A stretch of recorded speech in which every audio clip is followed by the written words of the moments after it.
The Skaters by John Ashbery. Narration and audio production by John Bernys. These decibels are a kind of flagellation, an entity of sound into which being enters and is a part. Their colors on a warm February day make for masses of inertia, and hips prod out of the violet seeming into a new kind of demand that stumps the absolute, because not new in the sense of the next one in an infinite series, but, as it were, pre-existing or pre-seeming in such a way as to contrast funny with the unexpectedness and somehow push us all into perdition. Here a scarf flies. There an excited call is heard. That answer is that it is novelty that guides these swift blades over the ice, projects into a finer expression, but at the expense of energy. The profile I cannot remember. Colors slip away from and chide us. The human mind cannot retain anything except perhaps the dismal two-note theme of some sodden dump or lament. But the water surface ripples. The whole light changes. We children are ashamed of our bodies, but we laugh and demanded talk of sex again. And all is well. The waves of morning harshness float away like coal gas into the sky. But how much survives? How much of any one of us survives? The articles we'd collect stamps of the colonies with greasy cancellation marks, mauve, magenta, and chocolate. Or funny-looking dogs we'd see in the street, or bright remarks. One collects bullets, and Indianapolis, Indiana man collects slingshots of all epochs, and so on. Subtracted from our collections, though these go on a little while, collecting aimlessly, we still support them. But so little energy they have, and up the swollen sand staggers the darkness fiend, with the storm fiend close behind him. True, melodious tolling does go on in that awful pandemonium. Certain resonances are not utterly displeasing to the terrified eardrum. Some paroxysms are dining of tambourine, others suggest piano room or organ loft, for the most dissonant night charms us, even after death. This, after all, may be happiness. Tuba notes awash on the great flood, ruptures of xylophone, violins, limpets, grace notes, the musical instrument called serpent. Viola de gambas, Aeolian harps, clavicles, pinball machines, electric drills, cassage encore. The performance has rapidly reached your ear, silent and tear-stained.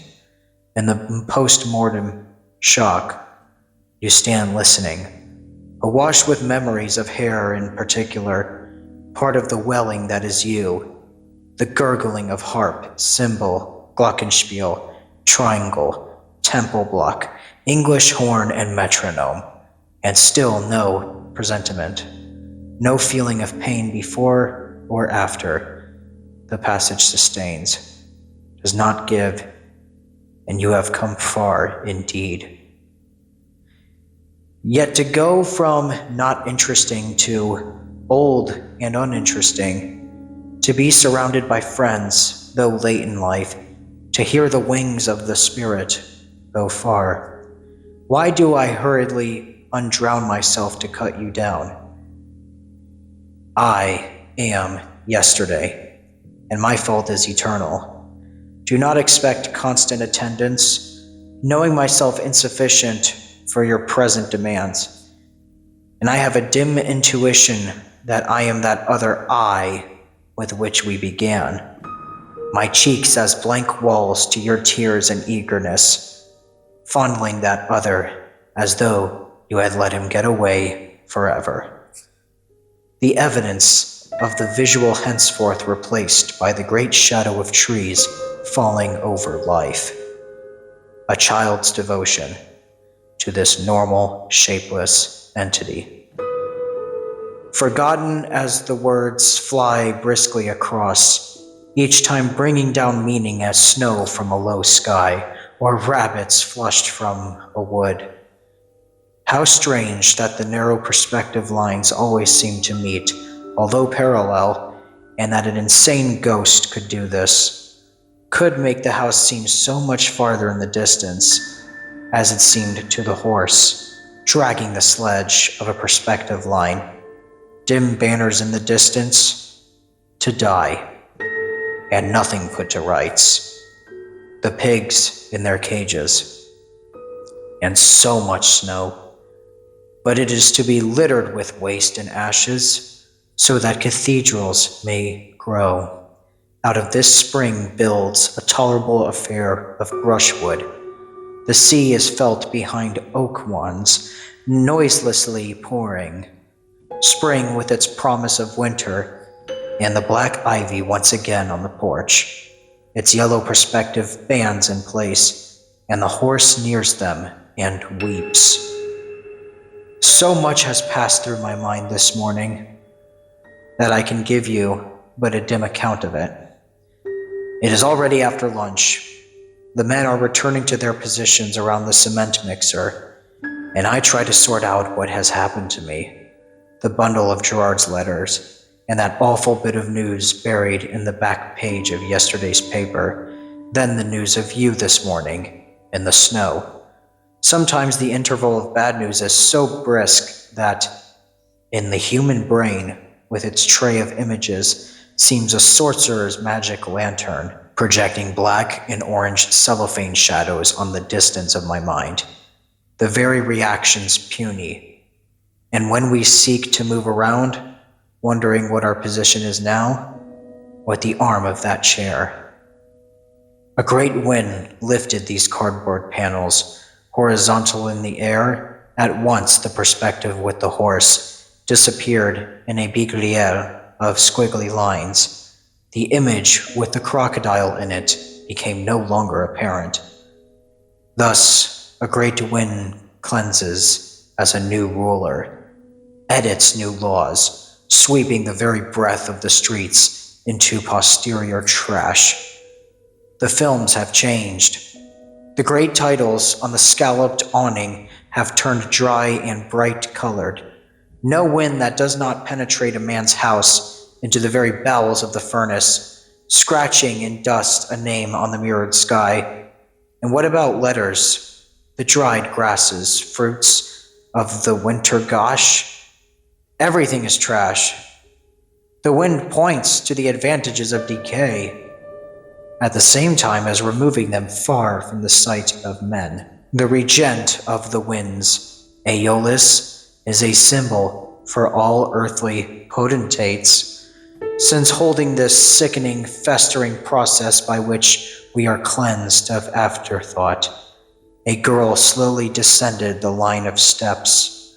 The wind and treason are partners, turning secrets over to the military police. Lengthening arches, the intensity of minor acts, as skaters elaborate their distances, taking a separate line to its end. Returning to the mass, they join each other, blotted in an incredible mess of dark colors, and again reappearing to take the theme. Some little distance, like fishing boats developing from the land, different parabolas, taking the exquisite theme far, into farness, to land's end, to the ends of the earth. But the livery of the year, the changing air, brings each to fulfillment, leaving phrases unfinished, gestures half-sketched against wood smoke. The abundant sap oozes in girls' throats, the sticky words half uttered, unwished for, a blanket disbelief, quickly supplanted by idle questions that fade in turn. Slowly, the mood turns to look at itself as some urchin, forgotten by the roadside. New schemes are got up, new taxes, earthworks, and the hours become light again. Girls wake up in it. It is best to remain indoors because there is error in so much precision. As flames are fanned, wishful thinking arises, bearing its own profits, its pointed ignoring, and just as desire settles down at the end of a long spring day, over heather and watered shoot and dried rush field, so error is plated into desires not yet born. Therefore, the post must be resumed, is being falsified to be forever involved tragically with one's own image. The studio light suddenly invaded the long casement values, were what she knows now, but the floor is being slowly pulled apart like straws under those limped feet, and Helga, in the minuscule apartment in Jersey City, is reacting violet to the same land of dress, is drawing death again in blossoms against the reactionary fire, and knowing nothing to superb lambent distances that intercalate this city. Is the death of the cube repeated, or in the musical album? It is time now for a general understanding of the meaning of all this, the meaning of Helga, importance of the setting, etc. A description of the blues, labels on bottles, and all kinds of discarded objects that ought to be described. But can one ever be sure of which ones? Isn't this a death trap, wanting to put too much in so the floor sags, as under the weight of a piano, or a piano-legged girl and the whole house of cards comes dining down around one's ears? But this is an important aspect of the question, which I am not ready to discuss, am not at all ready to do. This leaving out busyness, on it hinges the very importance of what's novel or autocratic, or dense or silly. It is as well to call attention to it by exaggeration, perhaps, but calling attention isn't the same thing as explaining. And as I said, I am not ready to line phrases with the costly stuff of explanation, and shall not. Will not do so for the moment, except to say that the carnivorous way of these lines is to devour their own nature, leaving nothing but a bitter impression of absence, which as we know involves presence, but still, nevertheless, these are fundamental absences, struggling to get up and be off themselves. This, thus, is a portion of the subject matter of this poem, which is in the form of falling snow. That is, the individual flakes are not essential to the importance of the wholes becoming so much of a truism, that their importance is again called in question, to be denied further out, and again like this. Hence, neither the importance of the individual flake nor the importance of the whole impression of the storm, if it has any, is what it is, but the rhythm of the series of repeated jumps from abstract into positive and back to a slightly less diluted abstract. Mild effects are the result. I cannot think any more of going out into all that. We will stay here with my quiet schmerzen. Besides, the storm is almost over, having frozen the face of the bust into a strange style with the lips and the teeth, the most distinct part of the whole busyness. It is that madness to explain. What is the matter with plain, old-fashioned cause and effect? Leaving one alone with romantic impressions of the trees, the sky?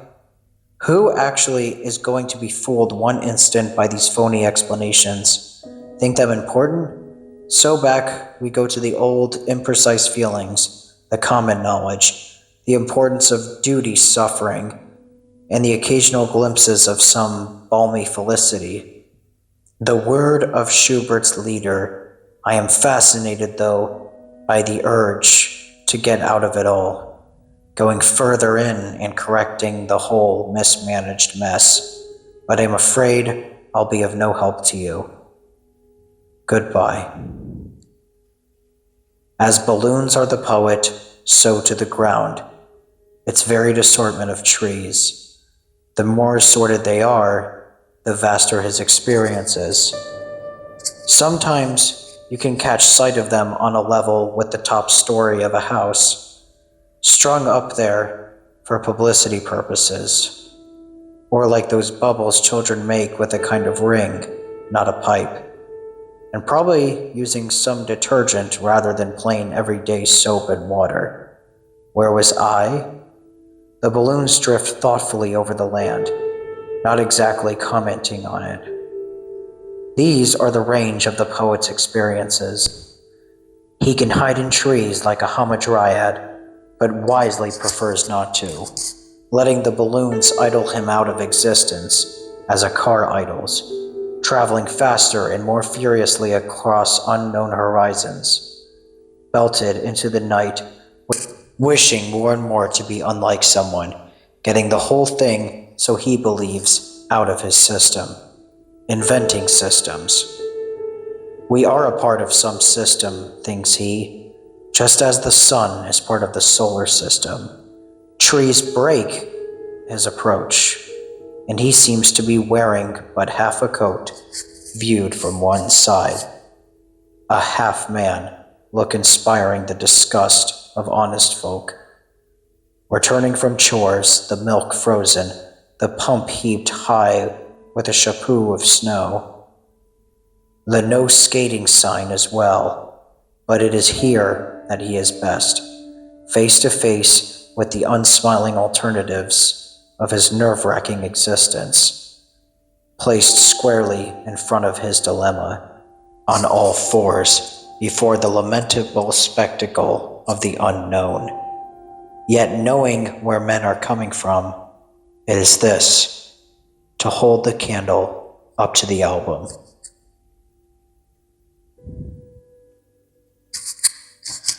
Under the window, marked General Delivery. This should be a letter throwing you a minute to one side of how this tossing looks harmonious from a distance, like sea or the tops of trees, and how only when one gets closer is its sadness small and appreciable. It can be held in the hand. All this must go into a letter. Also the feeling of being lived, looking for people, and gradual peace and relaxation. But there's no personal involvement. These sudden bursts of hot and cold are wreathed in shadowless intensity, whose moment saps them of all characteristics, thus beginning to rest you at once know. Once there was a point in these islands, coming to see where the rock had rotted away and turning into a tiny speck in the distance. But war's savagery. Even the most patient scholar now could hardly reconstruct the old fort exactly as it was. The trees continue to wave over it, that there is also a small museum somewhere inside, that the history of costume is no less fascinating than the history of great migrations. I'd like to bugger you all up, deliberately falsify all your old suck-ass notions of how chivalry is being lived, what goes on in beehives, but the whole filthy mess, misunderstandings included, problems about the tunic button, etc. How much of any one person is there? Still, after bananas and spoon bread in the shadow of the old walls, it is cooling to return under the eaves in the shower that probably fell while we were inside, examining bow knots, old light bulb sockets, places where the whitewash had begun to flake, with here and there an old map of illustration. Here's one, for instance. Looks like a weather map, or a coiled bit of wallpaper with a design of faded hollyhocks, or abstract fruit and gumdrops in chains. But how is it that you are always indoors, peering at two heavily canceled stamps through a greasy magnifying glass, and slowly the incoherencies of day melt in a general wishful thinking of night, to pursue certain stars over the bay? Cataracts of peace pour from the poised heavens, and only fear of snakes prevents us from passing the night in the open air. The day is definitely at an end. Old heavens, you used to tweak above us, standing like rain whenever a salvo. Old heavens, you lying there above the old but not ruined fort. Can you hear there what I am saying? For it is you I am parodying, your invisible denials, and the almost correct impressions corroborated by newsprint, which is so fine. I call to you there, but I do not think that you will answer me, for I am condemned to drum my fingers on the closed lid of this piano, this tedious planet, Earth as it winks to you through the aspiring, growing distances, at last spark below the night. There was much to be said in favor of storms, but you seem to have abandoned them in favor of endless light. I cannot say that I think the change much of an improvement. There is something fearful in these summer nights that go on forever. We are nearing the Moorish coast, I think, in a bateau. I wonder if I will have any friends there, whether the future will be kinder to me than the past, for example, and am all set to be put out, finding it to be not. Still, I am prepared for this voyage, and for anything else you may care to mention. Not that I am not afraid, but there is very little time left. You have probably made travel arrangements, and know the feeling. Suddenly one morning, the little train arrives in the station. But oh, so big it is, much bigger and faster than anyone told you. A bewhiskered student in an old baggy overcoat is waiting to take it. Why do you want to go there? They all say. It is better in the other direction, and so it is. There, people are free. At any rate, but where you are going, no one is. Still, there are parks and libraries to be visited. La bibliothèque municipale, hotel reservations, and all that rot. Old American films dubbed into the foreign language, coffee and whiskey and cigar stubs, nobody minds, and rain on that bristly wool of your topcoat. I realized that I never knew why I wanted to come. Yet I shall never return to the past.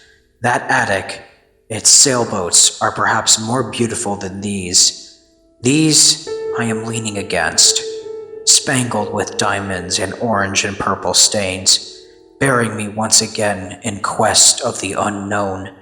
These sails are life itself to me.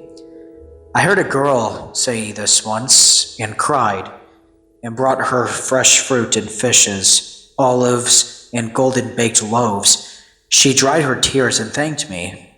Now we are both setting sail into the purplish evening. I love it. This cruise can never last long enough for me. But once more, office desks, radiators. No, that is behind me. No more dullness. Only movies and love and laughter, sex and fun. The ticket seller is blowing his little horn hurry before the window slams down. The train we are getting onto is a boat train. and the boats are really boats this time. But I heard the heavens say is it right? The continual changing back and forth, laughter and tears and so on. Mightn't it just plain sadness be sufficient for him? No, I'll not accept that anymore. You bewhiskered old caverns of blue. This is just right for me. I am cozily ensconced in the balcony of my face, looking out over the whole darn countryside, a beacon of satisfaction I am. I'll not trade places with a king. Here I am then, continuing but ever beginning my perennial voyage into new memories, new hopes, and flowers, the way the coasts guide past you. I shall never forget this moment, because it consists of purest ecstasy. I am happier now than I ever dared believe anyone could be. And we finger down the dog-eared coasts. It is all passing. It is past. No, I am here, below the coasts, and even the heavens roar their ascent, as we pick up a lemon-colored light horizontally, projected into the night that heaven was kind enough to send, and I launched into the happiest dreams, happier once again, because tomorrow is already here.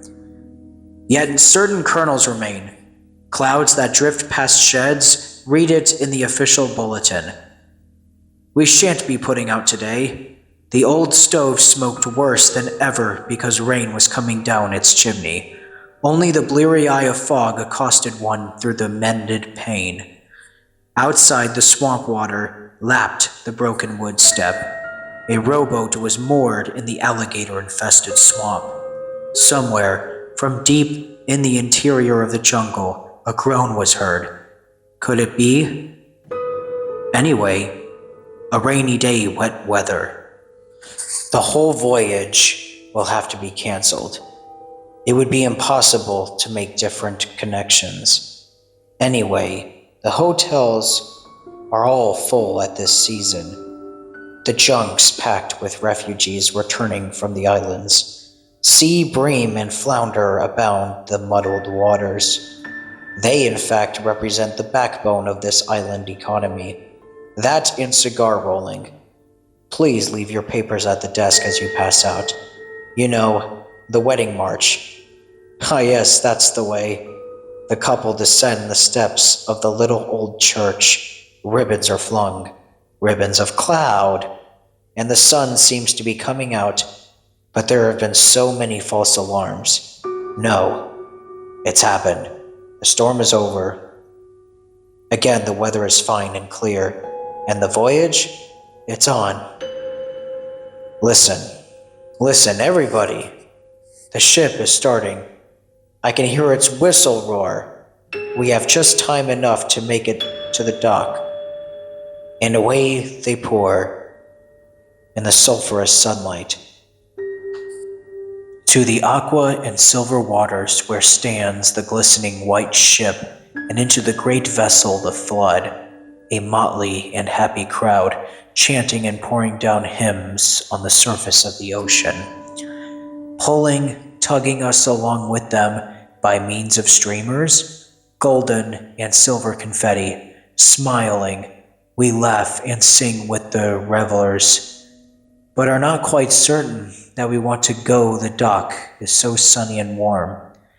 That majestic ship will pull up anchor who knows where. And full of laughter and tears, we sidle once again with the other passengers. The ground is heaving underfoot. Is it the ship? It could be the dock. And with a great whoosh, all these sails go up. Hideous black smoke belches forth from the funnels, smudging the gold carnival costumes with the gaiety of its jet black suit. And, as into the tunnel the voyage starts, only, as I said, to be continued. The eyes of those left standing on the dock are wet, but ours are dry. Into the secretive, vaporous night with all of us. Into the unknown. The unknown that loves us. The great unknown. So man nightly sparingly descends the birches and the hail of him, pruned erect for vital contact, as the separate mists of day slip uncompanioningly into the atmosphere. Loving you? The question sinks into that mazy business about writing, or to have read it in some book to silently move away. At Ganos Fanadiga, the pumps working, agent in the thickening sunset, like boys' shoulders, and you return to the question as to a calendar of November, again and again consulting the surface of that enormous affair. I think not to have loved you but the music, petting the enameled slow imagined stars, a concert of dissatisfaction whereby gutter and dust seep to engross the mirrored image and its landscape. As when through darkness and mist the pole bringer demandingly watches, I am convinced these things are of some importance. Firstly, it is of preparing to go outward, of no planet, limiting the enjoyment of motion, hips free of embarrassment, etc. The figure 8 is a perfect symbol of the freedom to be gained in this kind of activity. The perspective lines of the barn are another and different kind of example, viz. Riggs Farm near Aysgarth, Wensleydale, or the sketch of Norton, in which we escape ourselves, putrefying mass of prevarications, etc., in remaining close to the limitations imposed. Another example is the separate dying, still keeping in mind the coachmen, servant girls, duchesses, etc., Jeremy Taylor, falling away rhythm of too wet snow, but parallel with the kind of rhythm substituting for meaning. Looked at from this angle, the problem of death and survival ages slightly, for the solutions are millionfold, like waves of wild geese returning in spring. Scarcely we know where to turn to avoid suffering. I mean, there are so many places. So coachman servile or scullion slatternly, but each place is taken. The lines that draw nearer together are said to vanish. The point where they meet is their vanishing point.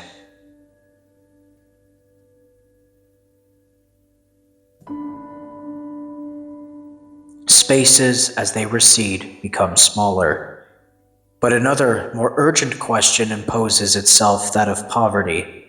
How to excuse it to oneself. The wetness and coldness, dirt and grime, uncomfortable, unsuitable lodgings with a depressing view. The peeled geranium flowering in a rusted tomato can, framed in a sickly ray of sunlight in tragic chromo.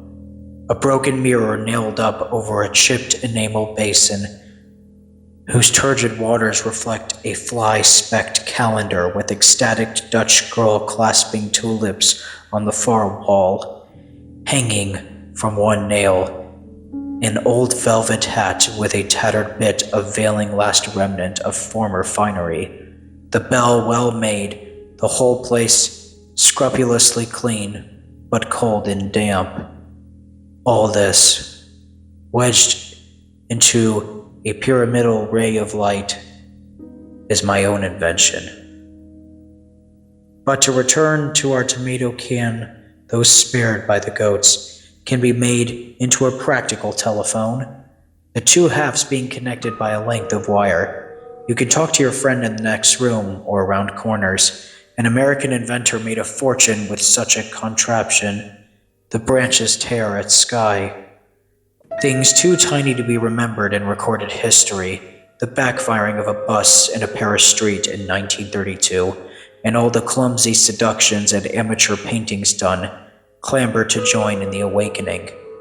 To take a further role in my determination, these clown shapes filling up the available spaces for miles, like acres of red and mustard-porn palms, dusted with a pollen we call an air for truth. Massed mounds of Hades, it is true. I propose a general house cleaning of these true and valueless shapes which pester us with their raisons d'etre whom no one that is their weakness can ever get to like.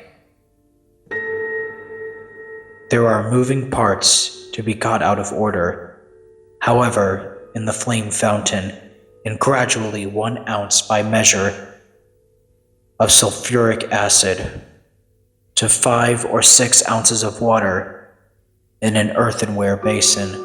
Add to it, also gradually, about 3/4 of an ounce of granulated zinc. A rapid production of hydrogen gas will instantly take place. Then add, from time to time, a few pieces of phosphorus the size of a pea. The multitude of gas bubbles will be produced, which will fire on the surface of the effervescing liquid. The whole surface of the liquid will become luminous, and fireballs with jets of fires will dart from the bottom through the fluid with great rapidity and a hissing noise. Sure, but a simple shelter from this or other phenomena is easily contrived. But how luminous the fountain! Its sparks seem to aspire to reach the sky, and so much energy in those bubbles. A wise man could contemplate his face in them with impunity, but fools would surely do better not to approach too close, because any intense physical activity like that implies danger for the unwary and the uneducated. Great balls of fire. In my day, we used to make fire designs using a saturated solutions of nitrate and potash. Then we used to take a smooth stick and, using the solution as ink, draw with it on sheets of white tissue paper. Once it was thoroughly dry, the writing would be invisible. By means of a spark from a smoldering match, ignite the potassium nitrate at any part of the drawing. First, laying the paper on a plate or tray in a darkened room, the fire will smolder along the line of the invisible drawing until the design is complete. Meanwhile, the fire fountain is still smoldering and welling, casting off a hellish stink and a wild fumes of pitch, acrid as jealousy, and it might be that flame writing might be visible right there, in the gaps in the smoke, without going through the bother of the solution writing. A word here and there, promise or beware. You have to go the long way round before you find the entrance to that side is closed. The phosphorescent liquid is still heaving and boiling, however. And what if this insane activity were itself a kind of drawing of April sidewalks, and young trees bursting into timid leaf and dogs sniffing hydrants, the fury of spring beginning to back up along their veins? Yonder stand a young boy and girl leaning against the bicycle. The iron lamppost next to them disappears into the feathery, unborn leaves that suffocate its top. A postman is coming up the walk, a letter held in his outstretched hand. This is his first day on the new job, and he looks warily around, alas, not seeing the hideous bulldog bearing down on him like 60, its hellish eyes fixed on the seat of his pants, jowls a slaver. Nearby, a young woman is fixing her stocking. Watching her, a chap with a hat is about to walk into the path of a speeding hackney cabriolet. The line of lampposts marches up the street in strict array, but the lamparts are lost in feathery bloom, in which hidden faces can be spotted, for this is a puzzle scene. The sky is white, yet full of outlined stars. It must be night, or an early springtime evening, with just a hint of dampness and chill in the air, memory of winter, hint of the autumn to come. Yet the lovers congregate anyway. The lights twinkle slowly on, cars move steadily along the street. It is a scene worthy of the poet's pen. Yet it is the fire demon who has created it, throwing it up on the dubious surface of a phosphorescent fountain. For all the world like a poet, but love can appreciate it, use or misuse it for its own ends. Love is stronger than fire. The proof of this is that already the heaving, sucking fountain is paling away, yet the fire lines of the lovers remain fixed, as if permanently, on the air of the lab. Not for long, though. And now they too collapse, giving as they pass away. Its craggy headlands outlined in sparks, its top crowned with a zigzag of grass and shrubs, pebbled beach at the bottom, with flat sea holding a few horizontal lines. Then this vision, too, fades slowly away. Now you must shield with your body if necessary. You remind me of some lummox I used to know. The secret your body is. Yes, you are a secret, and you must never tell it. The vapor of the stars would quickly freeze you to death, like a tear-stiffened handkerchief held in liquor air. No, but this secret is in some way the fuel of your living apart. A hearth fire picked up in the glow of polished wooden furniture and picture frames, something to turn away from and move back to. Understand? This is all a part of a joke, and the only part of you. Here comes the answer. Is it because apples grow on the tree, or because it is green? One average day you may never know how much is pushed back into the night, nor what may return, to sulk contentedly, half asleep and half awake, by the arm of the chair pointed into the painting of the hearth fire, or reach, in a coma, out of the garden for foreign students. Be sure the giant would know falling asleep, but the frozen droplets reveal a mixed situation in which the penis scored the offer by fixed marches into what is. One black spot remained. If I said you were there, the towering peace around us might hold up the way it breaks. If I said you were there, the towering peace around us might hold up the way it breaks, the monsoon move a pebble, to the plumbing contract, cataract. There is going to be an accent on the portable bunch of grapes. The time, the mildewed seed cast the hydrometer too far away. You read into it the meaning of tears, survey of our civilization. Only one thing exists, the fear of death. As widows are a prey to loan sharks, and Cape Hatteras to hurricanes, so man into the fear of dying, to the certainty of falling. And just so it permits him to escape from time to time, amid fields of boarded-up posters. Objects, as they recede, appear to become smaller, and all horizontal receding lines have their vanishing point upon the line of sight, which is some comfort after all, for our volition to see must needs condition these phenomena to a certain degree. But it would be rash to derive too much confidence from a situation which, in the last analysis, scarcely warrants it. What I said first goes: sleep, death, and hollyhocks, and a new twilight stained, perhaps, a slightly unhealthier periwinkle blue, but no dramatic arguments for survival, and please, no magic justification of results.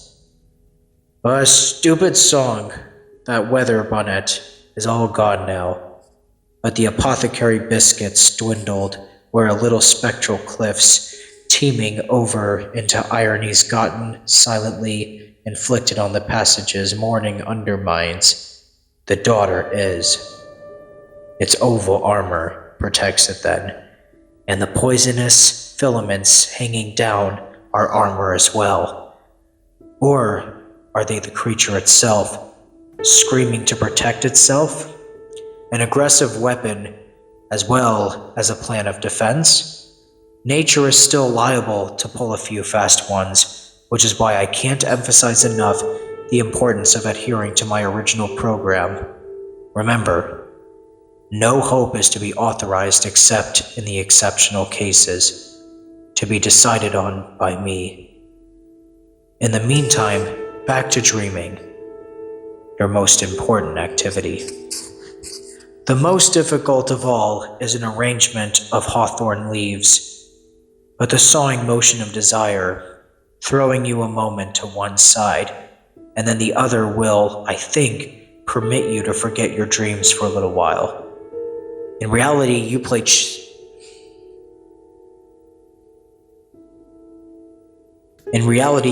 too much importance on them. Free but alone ought to be your motto. If you dream at all, place a cloth over your face. Its expression of satisfied desire might be too much for some spectators. The west wind grazes my cheek. The droplets come pattering down. What matter now whether I wake or sleep? The west wind grazes my cheek. The droplets come pattering down. A vast design shows in the meadow's parched and tramped grasses. Actually, a game of fox and geese has been played there. But the real reality, beyond truer imaginings, is that it is a mystical design full of certain significances, burning, sealing its way into my consciousness. Smooth out the sandflowers, pick up where you left off, but leave me immersed in dreams of sexual imagery. Now that the homecoming geese unfurl in waves on the west wind, and cock covers hen, the farmhouse dog slavers over his bitch, his horse, and mare goes screwing through the meadow. Pure scream of things arises from these various sights and smells as steam from a wet shingle, and I am happy once again, walking among these phenomena that seem familiar to me from my earliest childhood. The gray wastes of water surround my puny little shoal. Sometimes storms roll tremendous billows far up on the gray sand beach, and the morning after, odd-tusked monsters lie stinking in the sun. They are inedible. For food, there is only breadfruit and berries garnered in the jungle's inner reaches, wrestled from scorpion and poisonous snake. Fresh water is a problem. After a rain, you may find some nestling in the hollow trunk of a tree, or in hollow stones. One's only form of distraction is really to climb to the top of the one tall cliff to scan the distances. Not for a ship. Of course, this island is far from all the trade routes, but in hopes for an unusual sight, such as a school of dolphins at play, a whale spouting, or a cormorant bearing down on its prey. So high this cliff is that the pebble beach far below seems made of gravel. Halfway down, the crows and choughs look like bees. Nearby are the nests of vultures. They cluck sympathetically in my direction, which will not prevent them from reading me limb from limb once I have kneeled over definitively. Further down and way over to one side are eagles, always fussing, fouling their big nests. They always seem to manage to turn their backs to you. The glass is low. No doubt we are in for a storm. Sure enough, in the pale gray and orange distances to the left, a waterspout is becoming distinctly visible, beautiful, but terrifying. Delicate, transparent, like a watercolor by that of 19th century Englishmen whose name I forget. I am beginning to forget everything on this island. If only I had been allowed to bring my 10 favorite books with me. But a weathered child's alphabet is my only reading material. Luckily, some of the birds and animals on the island are pictured in it. The albatross, for instance, that's a name I never would have remembered. It looks as though the storm friend were planning to kick up quite a ruckus for this evening.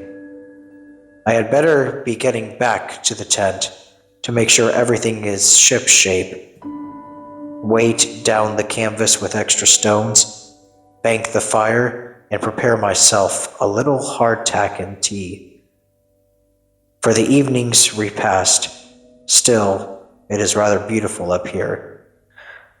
Watching the oncoming storm, now the big clout that was in front of the waterspout seems to be lurching forward, so that the waterspout behind it looks more like a three-dimensional photograph above me. The sky is a luminous silver gray, yet rain, like silver porcupine quills, has begun to be thrown down. All the lighting is still contained in the big black cloud, however. Now thunderclaps belch forth from it, causing the startled vultures to fly forth from their nests. I really had better be getting back down, I suppose. Still, it is rather fun to linger on in the wet, letting your clothes get soaked. What difference does it make? No one will scold me for it, or look askance. Supposing I catch cold? It hardly matters. There are no nurses or infirmaries here to make an ass of one. A really serious case of pneumonia would suit me fine. Kerchoo. There, now I am being punished for saying so. What's the use? I am really starting down now. Goodbye, storm feed. Goodbye, vultures.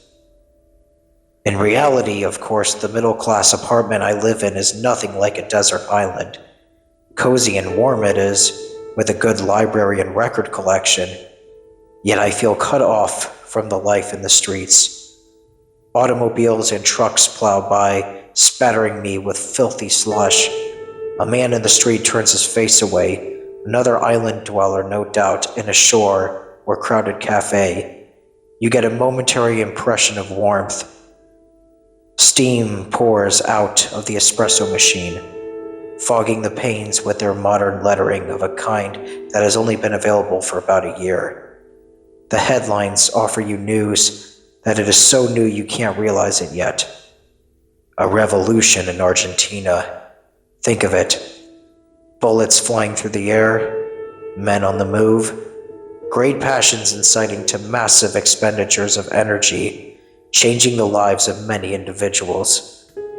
Yet it is all offered as today's news, as if we somehow had a right to it, as though it were a part of our lives, that we'd be silly to refuse. Here, have another crime or revolution? Take your pick. None of this makes any difference to professional exiles like me, and that includes everybody in the place. We go on sipping our coffee, thinking dark or transparent thoughts. Excuse me, may I have the sugar? Why, certainly, pardon me for not having passed it to you. A lot of bunk. None of them really care whether you get any sugar or not. Just try asking for something more complicated and see how far it gets you. Not that I care anyway, being an exile. Nope. The motley spectacle offers no charms whatsoever for me, and yet I feel myself caught up in its coils. Its defectuous movement is that of my reasoning powers. The main point has already changed, but the masses continue to tread the water of backward opinion, leaving out their mandate as though nothing had happened. We'd step out into the street, not realizing that the street is different. And so it shall be all our lives, only from this moment on, nothing will ever be the same again. Unfortunately, our small pleasures and the monotony of daily existence are safe. You will wear the same clothes, and your friends will still want to see you for the same reasons. You fill a definite place in their lives, and they would be very sorry to see you go. There has, however, been this change, so complete as to be invisible.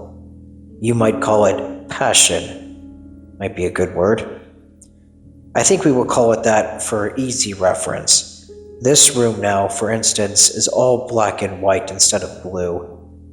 A few snowflakes are floating in the air shaft. Across the way, the sun was sinking, casting gray shadows on the front of the buildings. Lower your left shoulder, stand still, and do not seesaw with your body. Any more golfing hints, Charlie? Plant your feet squarely. Grasp your club lightly but firmly in the hollow of your fingers. Slowly swing back and complete your stroke well through, pushing to the very end. All up and down a whole creation, like magic lantern slides projected on the wall of a cavern, castles, enchanted gardens, etc. The usual anagrams of moonlight, a story, the subsidies quietly into plain historical fact. You have chosen the customary images of youth, old age, and death. To keep harping on this traditional imagery, the reader will not have been taken in.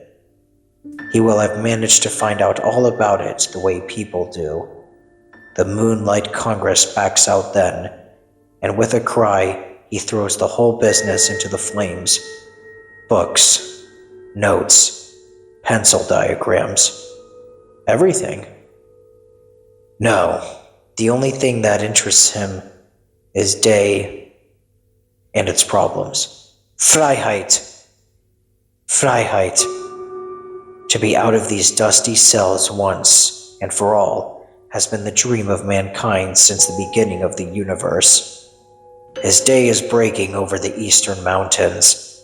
At least that's the way he tells it. Only the crater of becoming a sealed consciousness resists the profaning mass of the sun.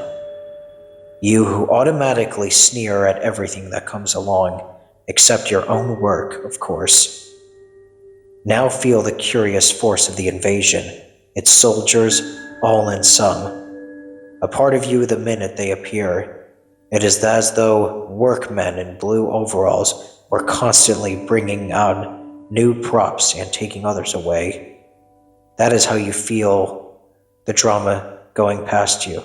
That is how you feel the drama going past you, powerless to act in it, to have it all be over, to wake suddenly on a hillside with a valley far below the clouds. That is the penance you have already done. January, March, February, you are living toward a definition of the peaceful appetite. Then you see them standing around limp and hungry like adjacent clouds. Soon, there is to be exchange of ideas and far more beautiful handshake under the coat of weather is undecided right now. Postpone the explanation. The election is to be held tomorrow, under the trees. You felt the months keep coming up, and it is December again. The snow outside, or is it June full of sun, and the prudent benefits of sun, but still the postman comes, the true meaning of some of his letters in slight. Another time I thought I could see myself is too proved illusion, but I could deal with the way I keep returning on myself like a plank, like a small boat blown away from the wind. It all ends in a smile somewhere. Notes to be taken on all this. And you can see in the dark, of which the night is the continuation of your ecstasy and apprehension. The wind thrashes the maple seed pods. The whole brilliant mass comes spattering down. This is my 14th year as governor of C Province. I was little more than a lad when I first came here.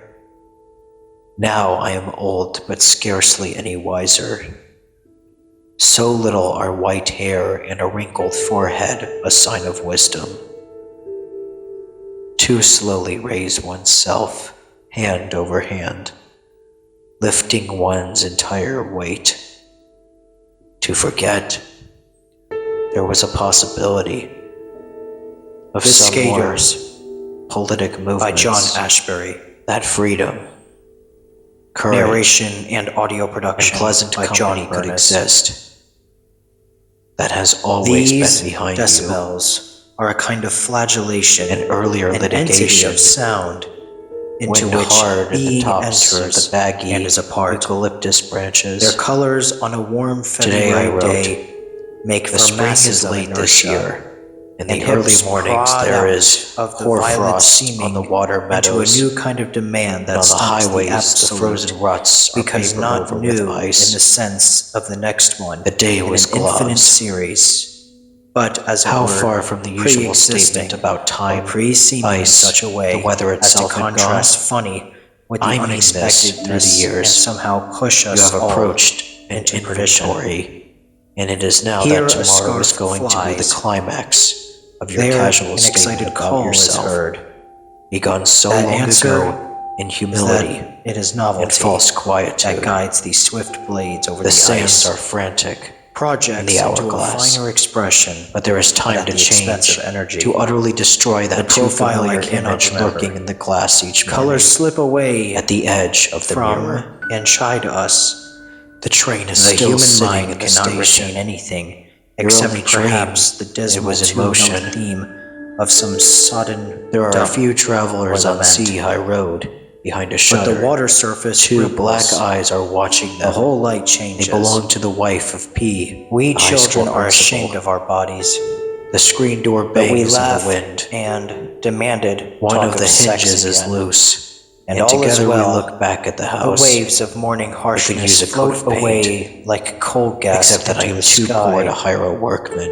But how much survives? I have all I can How do much to keep body of and any soul one of us together. survives? Soon, The even articles that we relatively collect simple stamps of task the colonies may prove to with be greasy beyond my cancellation powers. marks, mauve, That was a magenta, good joke you played out chocolate, on the other guests. or funny-looking joke of dogs silence. we see in the street, or One bright seizes remarks. these moments as they One come collects along, bullets, afraid to believe too and much in the Indianapolis, happiness Indiana that might man result, collects or confide too slingshots much of of one's all love and epochs, fear, and even so in on. oneself. Subtracted from our collections, The spring, though these go on a little though while, mild, is collecting incredibly wet. aimlessly. I have we spent still the support afternoon them. blowing soap bubbles, But so little and it is energy with the they feeling have, of delight and I up the realize swollen I am sand all alone staggers the in the darkness skittish theme, darkness, with the storm the fiend birch close clouds come behind him. clattering down on True, the weed-grown melodious marble tolling pavement, does go on and a curl in of that smoke awful stands above the pandemonium. triangular wooden roof. Certain 17 resonances years in the are not capital of utterly Fujian displeasing to province. the terrified eardrum. Surely woman was born for Some something besides paroxysms are continual dining of fornication. tambourine. Others suggest retarded piano only room by or menstrual organ cramps. loft, for the most I had dissonant thought of night announcing my charms us, engagement to even you after death. on the day of the first full This, moon on after X all, month. may be happiness. The Tuba wind has notes stopped, awash on the great flood. but the magnolia Ruptures blossoms of still xylophone, fall with a violins, plop onto the dry, limpets, spongy grace earth. notes, the musical evening instrument air called is pestiferous with midges. viola de gambas, There's only one way of completing Aeolian the puzzle, harps, by finding a clavicles, hog-shaped pinball piece machines, that is light electric green drills, shading to buff at Cassasia one and side. core. The It is performance the has beginning of rapidly March. reached your ear. A few russet and yellow Silent wallflowers and are blooming in the tear-stained, border, and the post-mortem protected by moss-grown, fragmentary stand listening, masonry.